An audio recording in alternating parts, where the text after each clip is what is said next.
This is the weekly report for the first week of September 2009.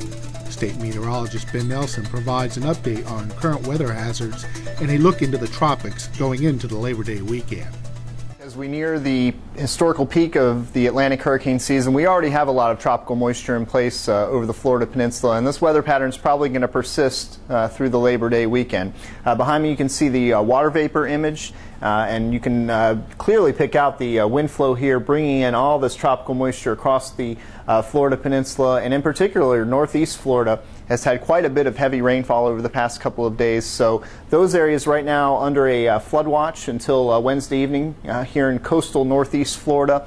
Really throughout the weekend we could have localized flooding anywhere in the Florida Peninsula. It's been a wet week, so remember, if you have travel plans, if you encounter a flooded roadway, best option is to turn around, don't drown. Don't try to guess the depth of the water on these flooded roadways that we may have this weekend. The forecast going through Saturday depicting the stalled frontal boundary, this trough of low pressure that's bringing up, again, all this moisture into the Florida Peninsula. We're looking at perhaps greater than 2 inches of rain on a widespread basis, and obviously locally heavy totals are possible as we move on into the Labor Day weekend.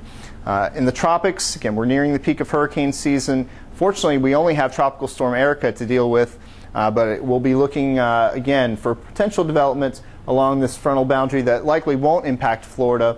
And then over on the edge of the screen, a large tropical wave off the coast of Africa may develop throughout the weekend, but this is very far away, ways away from Florida. So Tropical Storm Erica, we zoom in on the visible satellite imagery and we see a lopsided tropical storm, minimal tropical storm as of Wednesday with 40-mile-per-hour winds.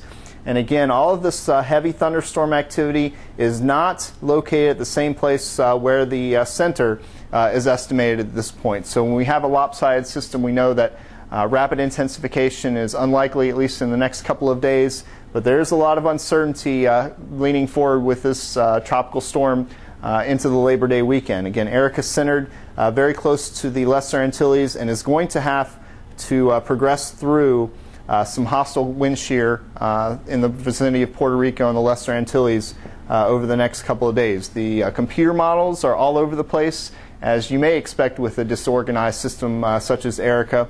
Some of the models that are making Erica a stronger system, turning this more out towards the north and northwest, whereas other models that are indicating a weaker system, keeping Erica on a pace through the Bahamas during the Labor Day weekend. The good news is that the National Hurricane Center does not expect a strong tropical system during the Labor Day weekend, and in fact their official forecast as of Wednesday weakens Erica back to tropical depression strength in the Bahamas on Sunday and on Labor Day.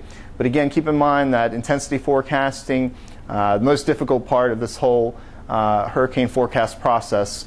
So if you're heading to the beach, be sure to check the rip current forecast, as a stronger tropical storm would tend to make things a little more hazardous along the east coast. And since Erica is probably not going to threaten us during the early part of the weekend, take advantage of the holiday weekend. Visit floridadisaster.org and make your family or business disaster plan in advance of this peak part of the hurricane season.